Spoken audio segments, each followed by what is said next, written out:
Salam semanja unggul, semangat juara. Jadi saya akan kongsikan perkara-perkara yang perlu kita fahami bersama tentang fail perekodan borang nilam pelajar. Untuk makluman guru-guru kelas, di dalam fail perekodan borang nilam ini ada 3 dokumen ya yang perlu kita sama-sama ambil perhatian. Dokumen yang pertama adalah dokumen yang mengandungi perkara-perkara yang perlu guru kelas taklimatkan kepada murid-murid mengenai aktiviti nilam dan mengenai borang nilam murid. Dokumen yang kedua adalah borang rekod bacaan kelas dan dokumen yang terakhir adalah borang rekod bacaan murid. Sekarang saya jelaskan satu persatu ketiga-tiga dokumen ini untuk tindakan rakan-rakan guru kelas. Dokumen pertama ini, guru-guru kelas harus gunakan sebagai rujukan memberikan taklimat kepada murid. Mohon pada guru-guru kelas agar memberitahu pelajar nama penuh aktiviti nilam merupakan nadi ilmu amalan membaca. Jadi nilam ini merupakan aktiviti galakan membaca daripada KPM bagi meningkatkan amalan membaca dalam kalangan murid. Beritahu murid pertandingan nilam diadakan ataupun dijalankan di peringkat sekolah, daerah, negeri dan kebangsaan, dan ada 2 kategori iaitu dalam bahasa Melayu dan juga dalam bahasa Inggeris. Untuk peringkat sekolah, kita akan adakan pertandingan nilam berasingan untuk menengah, rendah dan atas. Antara kriteria untuk memenangi pertandingan nilam peringkat sekolah adalah murid perlulah mencapai 5 bintang. Hanya 1 orang pemenang bagi setiap kategori bahasa Melayu dan bahasa Inggeris. Pertandingan nilam sekolah akan mewakili sekolah ke pertandingan nilam peringkat daerah. Mungkin kita akan ada ramai murid yang mencapai 5 bintang. Oleh yang demikian, mereka akan melalui tapisan temuduga yang akan dijalankan oleh guru pusat sumber dan media ataupun guru nilam. Dan tolong maklumkan juga kepada murid semasa taklimat di dalam kelas bahawa aktiviti nilam ini dinilai di dalam PAJSK pada setiap tahun dengan cara berikut. Pengiktirafan menggunakan bintang bagi PAJSK. Jadi kalau jumlah bahan bacaan pelajar itu mencecah 120 hingga 239, dia akan diberikan 1 bintang. 2 bintang akan diberikan jika bahan bacaan murid mencapai 240 hingga 359. 3 bintang akan diberikan apabila murid itu berjaya membaca sebanyak 360 sehingga 479 buah bahan bacaan. 4 bintang jika dia mencapai 480 hingga 599. Dan bintang yang tertinggi 5 bintang jika dia dapat membaca sejumlah 600 ke atas bahan bacaan. Ini pula adalah skor aspek penglibatan co-curriculum bagi program nilam PAJSK. Kalau penglibatan murid itu hanya di peringkat sekolah, kalau dia dapat 1 bintang, maka markah penglibatannya adalah 3. Jika dia dapat 2 bintang untuk penglibatan di sekolah, dia akan dapat 4 markah PAJSK. 5 markah penglibatan jika dia mencapai 3 bintang di peringkat sekolah.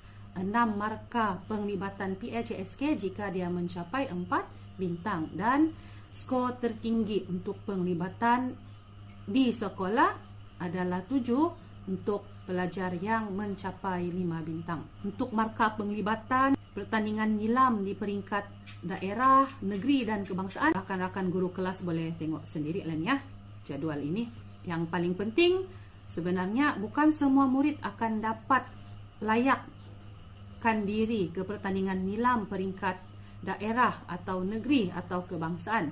Namun semua murid sebenarnya bertanding di peringkat sekolah. Oleh itu saya mohon agar guru-guru kelas meminta murid menetapkan target mereka mencapai 5 bintang agar mereka mendapat markah maksimum PAJSK untuk penglibatan pertandingan nilam peringkat sekolah iaitu 7. Murid tingkatan 5 kita memang tiada peluang sudah untuk menyertai nilam ke peringkat luar sekolah, tapi murid tingkatan 1 hingga 4 berpeluang pada tahun akan datang.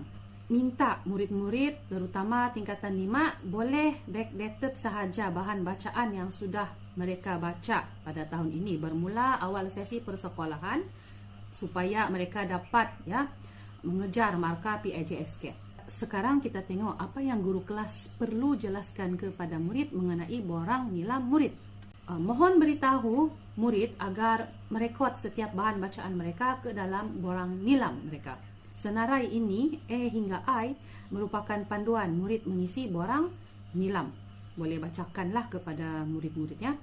Aktiviti selepas pembacaan, sebanyak 16 contoh ini, untuk makluman tidak wajib melaksanakan aktiviti selepas pembacaan. Tapi kalau ada, bagus jugalah. Okay? Alright.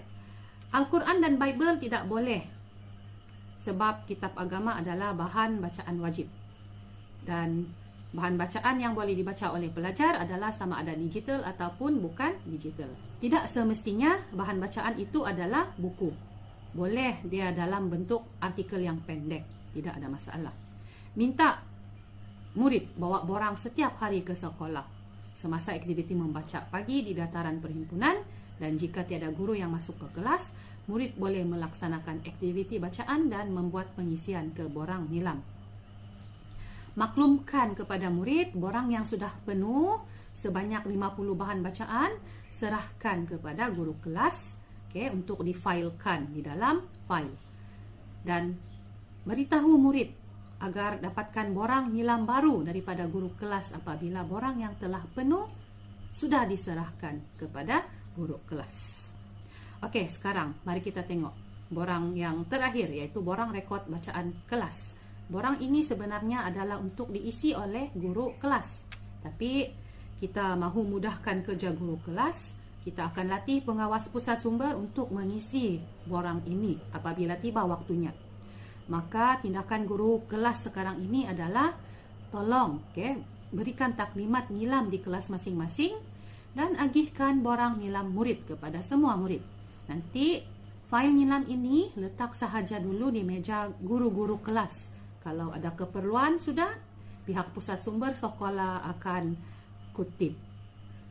Yang terakhir sekali, aktiviti nilam juga boleh dijalankan bukan setakat masa kelas relief ataupun masa lapang pelajar ataupun masa perhimpunan pagi, tapi juga boleh dilaksanakan semasa perjumpaan co-curriculum oleh guru-guru penasihat, dan juga boleh dilaksanakan untuk bahan bacaan HIP yang disumbangkan oleh setiap panitia di sudut bacaan HIP.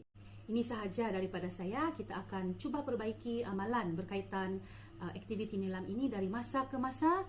Mudah-mudahan usaha yang kita laksanakan ini akan dapat mengetengahkan bakat nilam dalam kalangan murid-murid semanja untuk kita hantar ke peringkat daerah.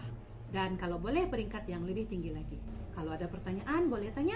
Sekian, terima kasih.